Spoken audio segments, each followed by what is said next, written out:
میخوام یه داستان براتون بگم، یه داستانی که تو زندگی من اتفاق افتاد که اگه دیر جنبیده بودم تموم زندگیمو از دست میدادم و یه عمر باید چوب حسرتشو میخوردم. دختری 19 سالم.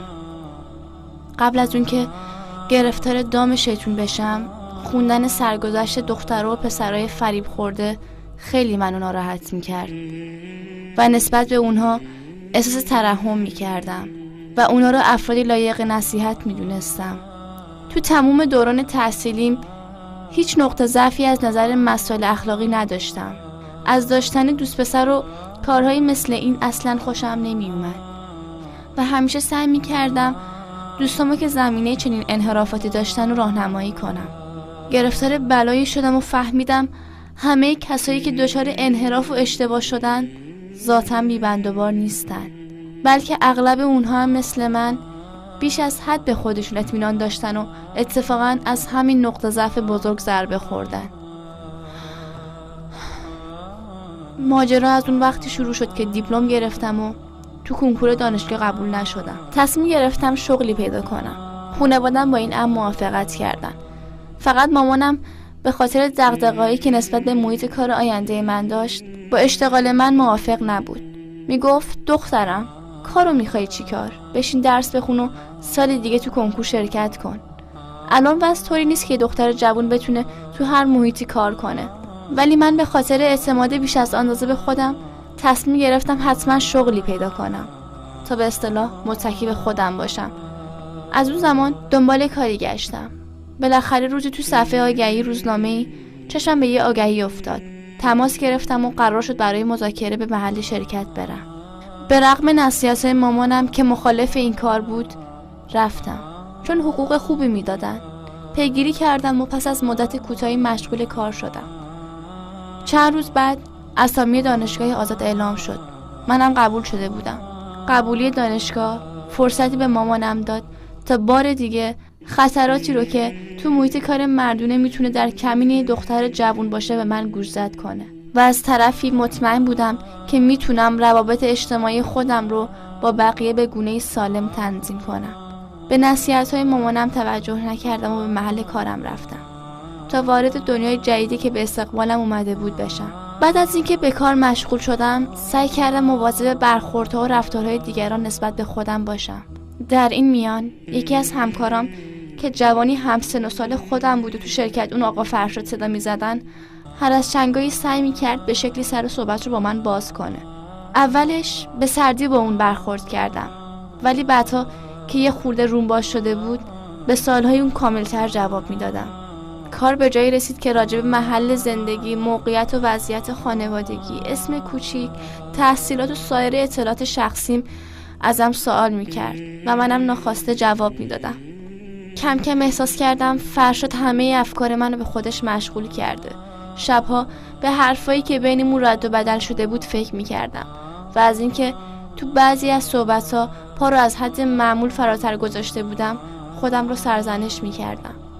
رفته رفته احساس کردم فرشاد تو دلم جا باز کرده و هرچی میخواستم فکرم متوجه اون نکنم نمیتونستم. اونم هرچی بیشتر پیش میرفت خودشو بیشتر به من نزدیک میکرد. دیگه شوخیای لفظی بینمون امری طبیعی شده بود. من هم که دیگه با دوستی با اون بیمیل نبودم، ولی شبا که فکر میکردم خودم رو سرزنش میکردم و میدونستم که رفتن به سمت اون خواست شیطونه، ولی دلم آلت دست شیطون شده بود. تا اینکه روزها گذشت و بعد از حدود 3 ماه از آشنایی روزی فرشاد منو دعوت کرد به رستوران. منم اولش تو شک افتادم، اما بالاخره پیشنهادش رو قبول کردم. تو رستوران من و فرشاد پشت میز گل میگفتیم و گل میشنیدیم تا اینکه غذامون تموم شد. اما یه دفعه هوا بارونی شد و بارون شروع به باریدن کرد. فرشاد از این فرصت استفاده کرد و گفت بهتره تو این هوای بارونی به خونه‌شون که تو همون نزدیکی هاست بریم تا بارون بند بیاد. اولش زیر بار نرفتم، ولی طبق معمول شیطون وسوسه‌ام کرد و با این توجیه که رفتن به خونه اونا از موندن زیر بارون بهتره قبول کردم. وقتی به خونه‌شون رسیدیم متوجه شدم هیچکی تو خونه نیست. خیلی ترسیدم. به فرشاد گفتم باید زودتر به خونه برم، چون به مامانم گفتم زود برمیگردم. اون ترس رو از صورت من فهمیده بود. منو آروم کرد و قول داد به محض بند اومدن بارون خودش منو تا نزدیکی خونمون میرسونه. بعد هم شروع کرد به پذیرایی کردن از من. بعد از چند دقیقه به یکی از اتاقا رفت. من توی این فاصله کوتاه یه دفعه به خودم اومدم. خودمو سرزنش کردم که تو توی یه خونه خلوت با یه جوون غریبه چیکار میکنی؟ تو همین فکر بودم که یه دفعه دیدم فرشاد مشتی مجله جلوی من روی زمین ریخت. از روی جلدشون حدس زدم که محتوی چیان. با نگرانی سرمو بالا آوردم و به صورت فرشاد نگاه کردم. تا یه نگاهی به اینا بندازی منم قهوه درست میکنم. ترس و اضطراب همه وجودم رو پر کرده بود. دیگه یک لحظه هم نمیتونستم اون محیط سنگین رو تحمل کنم. به محض اینکه اون به آشپزخونه رفت تا قهوه درست کنه، فوری از خونه رفتم بیرون. خودمو به یه خیابون رسوندم و خوشحال بودم که از یک دام شیطانی فرار کردم. اون شب تا صبح از ترس بیدار موندم و خوابم نبرد. با خودم فکر میکردم که چی شد؟ آیا بی‌توجهی به نصیحت‌ها و تذکرات بزرگترها و به خصوص پدر و مادرم منشأ این سقوط بود؟ آیا اطمینان و اعتماد بیش از حد به خودم بود؟ آیا عدم شناخت کافی از محیط‌های کاری بود؟ آیا ظاهربینی و اعتماد به ظاهر آراسته و موقر زشت‌سیرتان آلوده اجتماع بود؟ همه این عوامل دست به دست هم دادن تا من رو به مرز سقوط ببرن، ولی خداوند منو حفظ کرد.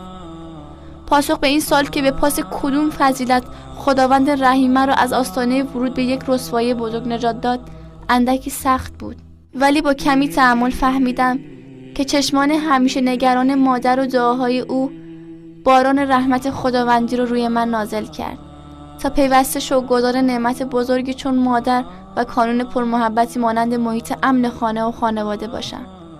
آری دوستان من، شما که می‌خواهید عفیف و پاک زندگی کنید هوشیار باشید. اهریمنان و شیطان صفتان آلوده در این دنیای وانفسا همه جا در کمین عفت و پاکدامنی شما نشستند تا با اندک غفلتی هستیتان را تباه کنند و برای همیشه لکه ننگی بر دامان شما بگذارند.